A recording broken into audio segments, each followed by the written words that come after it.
Agus cean cóirle a daoine chuir síos ar an ggéir cim tííochta ar an tobaiste is mó in ar am agus an ceart acu.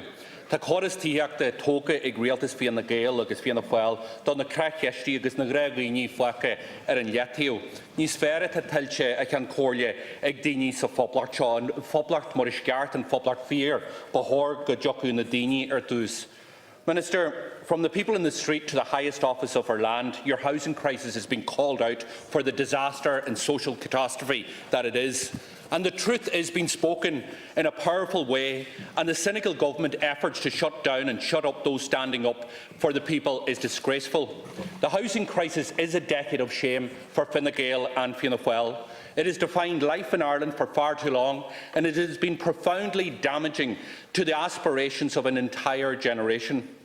This generation are locked out of home ownership, they're robbed of the ability to build an affordable roof over their heads, and the housing crisis is without doubt the great failure of successive governments.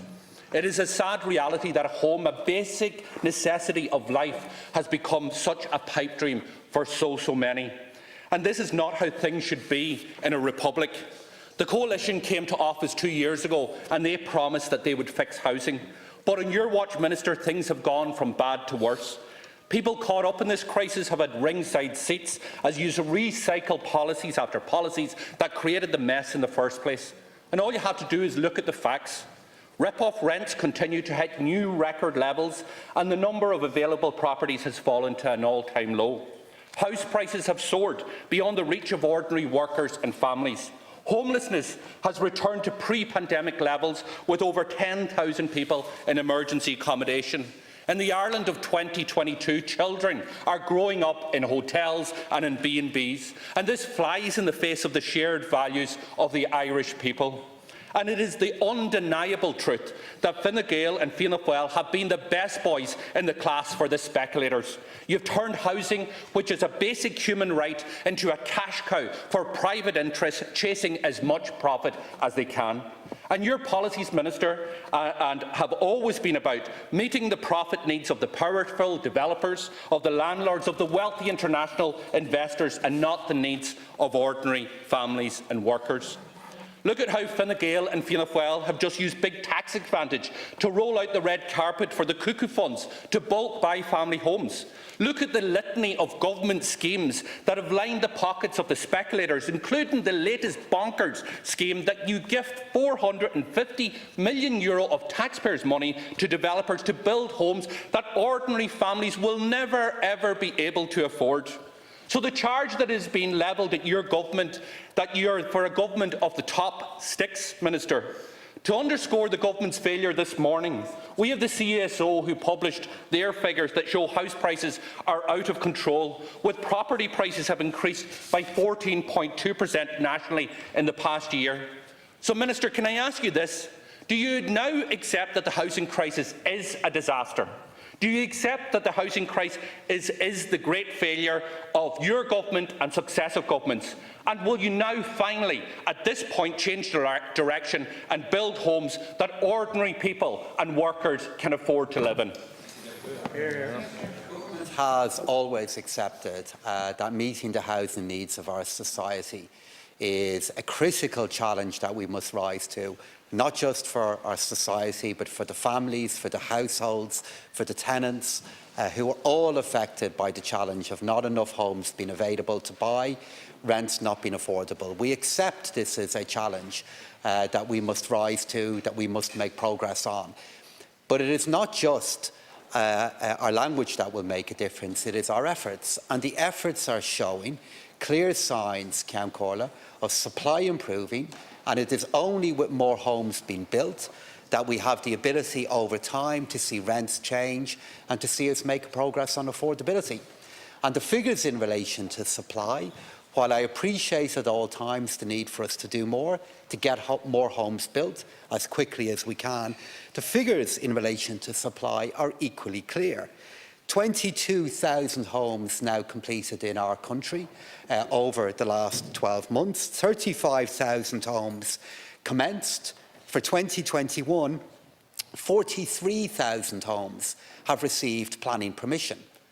And they aren't just overall macro figures regarding what is happening in our economy. That is homes being built, that is houses, that is apartments, that are all about providing the additional supply which will make a difference to our country being able to ensure that we are delivering the homes that are needed for our people at the price levels that we know are affordable. And we know we have to make more progress and do more.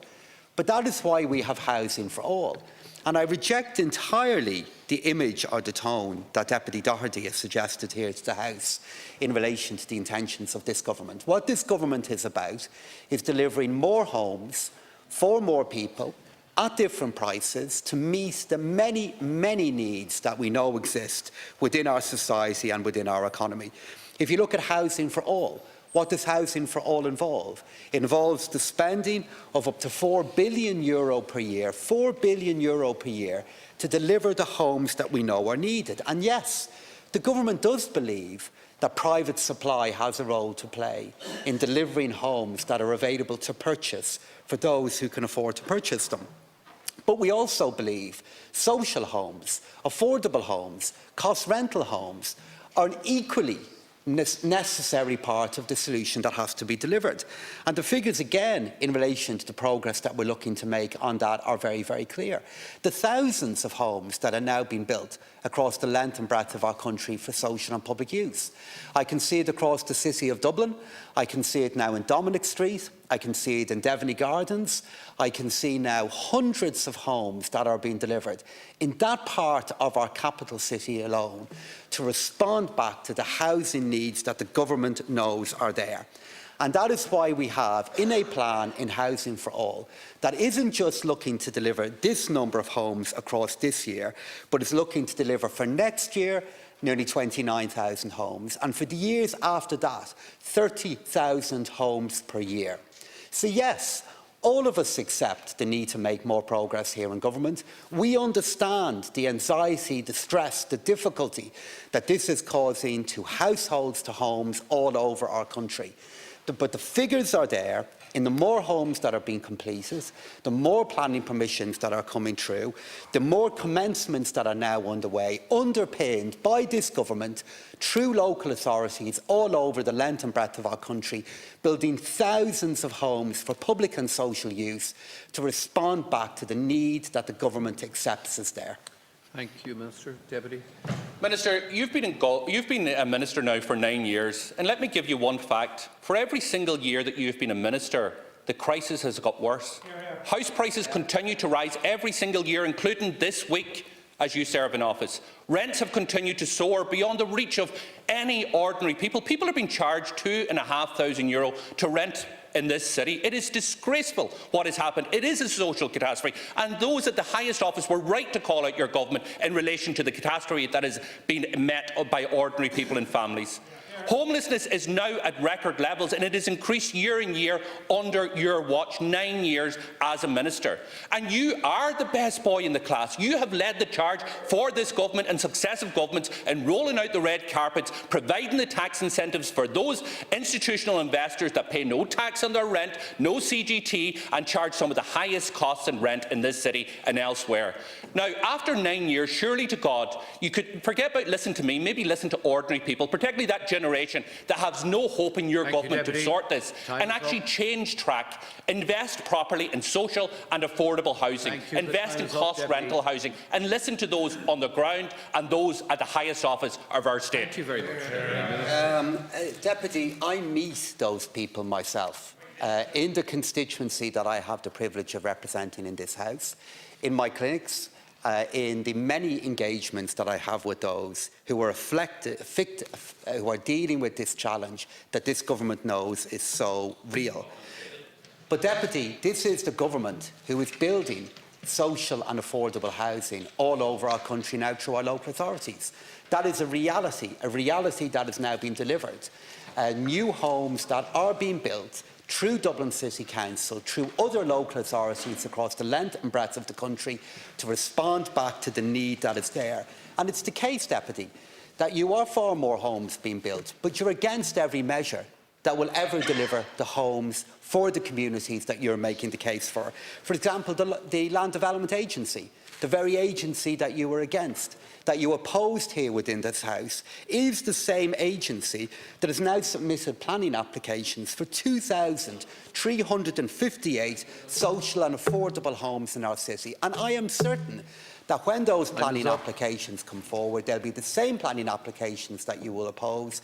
We, of course, accept the level of need that is there. We know more needs to be done, but we are seeing more homes being built. That is vital to, over time, bringing rents down and bringing prices down. Deputy, please, Deputy.